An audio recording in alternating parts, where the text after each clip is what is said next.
Hello everybody, how's it going? I want to tell you a little something about me. I don't know if you know this, but I like my coffee with a little sugar.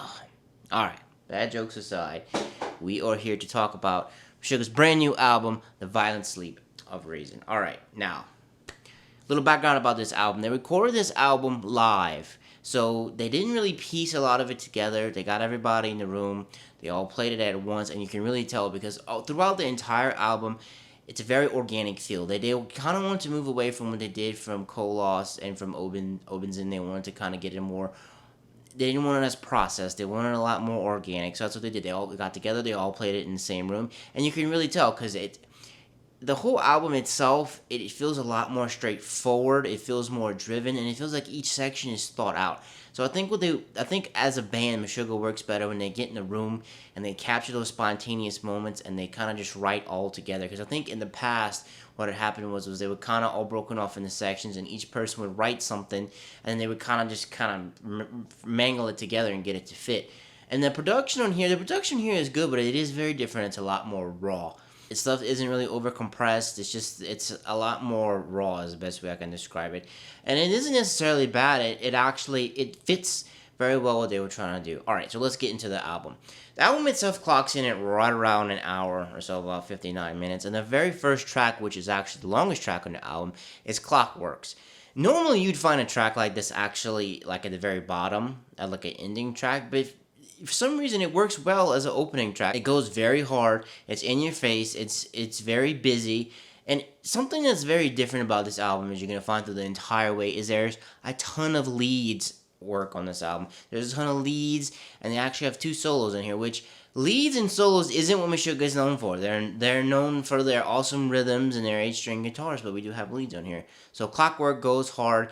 It pounds all the way through. It doesn't even have a break. It gets you right in the face. Good opening track. Next one up is Born in Distance. This is the first single that they actually released from the album. I actually liked this song when it came out. It was just quintessential Meshuggah to me. A lot of people are like, oh, I don't like this track. It doesn't sound my Meshuggah. Anyway, this was the first single that they came out with. I think it's cool. It kind of summarizes the whole album for me because you got a little bit of lead work going on there. Next one is Monstrosity, but the way they spell it is Monstrosity, is they play on spelling. Anyway, this one actually is pretty cool because it gives you the whole album gives you that Chaosphere feel, but it has the Kolos type of rhythms, which is really cool. The verse has a simple riff. It has a simple riff. It's a simple riff, but it's kind of it's polyrhythmic in compared to the drums. I think it's the drums that are actually kind of putting out their own beat, but the riff itself is simple. So it creates a cool contrast, and it's really cool. Next song is By the Ton. This is actually the first track we see that it actually kind of steps down a little bit, and it calms down. As compared to the first three, you have breaks in this one. The rhythms it isn't as fast, it isn't as balls to the wall. It has its breaks in it throughout. And the song has the cool little sections that kind of go and they flow. It's kind of like a river. It flows together, and the sections actually mesh really well, which is really cool. And once again, the leads show up. You're gonna see it all throughout the album. They're gonna have leads, which is really cool because it's very different. It's a different Meshuggah than what I have heard before since I've been listening to them. Next one up is the fifth one, Violent Sleep of Reason. This is the title track. Just like the last track, this actually starts off with some leads. Once again, this one has actual breaks. It's kind of similar to number 4.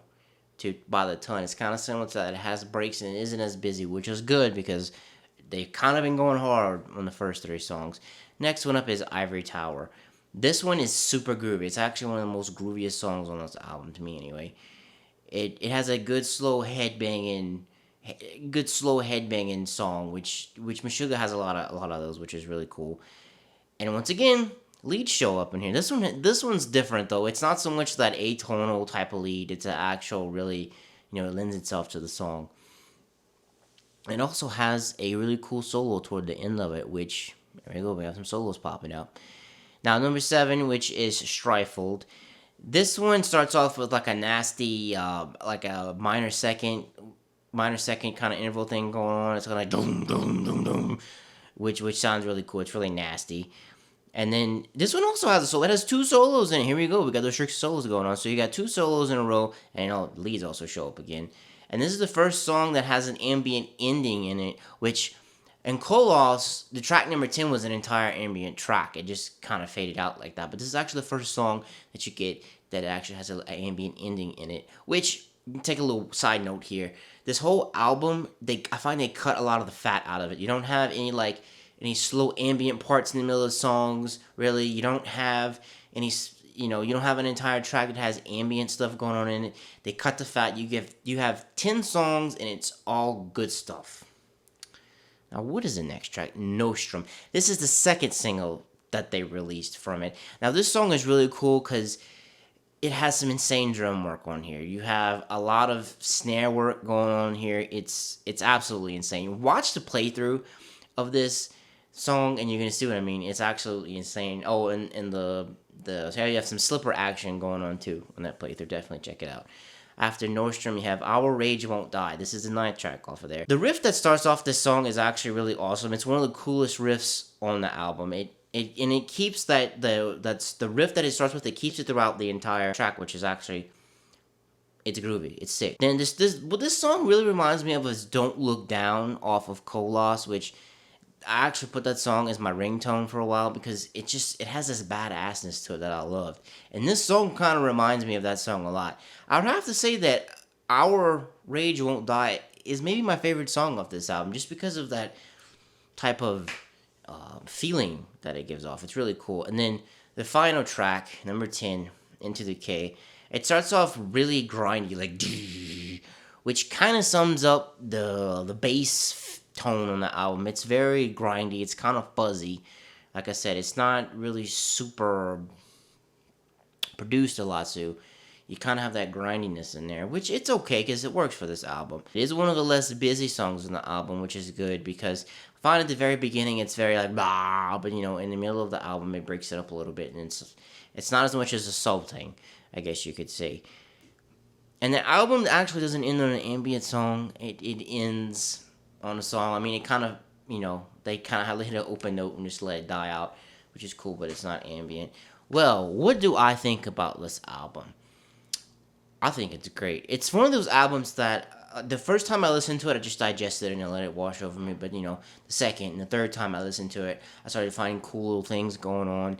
And it's very refreshing. Like I said earlier, I find it's very to the point. I find each section, I feel like it was fleshed out. I feel like it was worked. The lead works don't feel random. They feel like they have a purpose. I feel like maybe they wanted to put more lead work in the album. And I do like what they did. They actually have 2 solos in one song. And you have like a couple solos in a row from song to song. And the lead work is actually really cool. And like I said, I feel like it had direction and it was fleshed out. I think they should do a lot of these, just keep doing their albums like this because it picks up that organicness. I think that's what they're going for. It picks up that organicness, and it feels really good. Overall, I gotta give it the 8 rack. Gotta give it a 5. 8 points, excuse me. Gotta give it 5 out of 5. I mean, I feel like I've been doing that a lot lately, but this album is good. It's solid. The only complaint I have about this album is that stupid crash cymbal that Thomas hits. Sometimes when they mixed it, it's like so and it eats up everything. It eats up all the spectrum, and it annoys me because I hate when cymbals do that. I can't stand how they're so piercing. Honestly, that's really the only thing I can find wrong with this album. So, what did you think about it? Did you love it? Did you hate it? Do you like coffee with your sugar? Do you like sugar with your coffee? Let me know in the comments down below. As for me, I am out. Peace.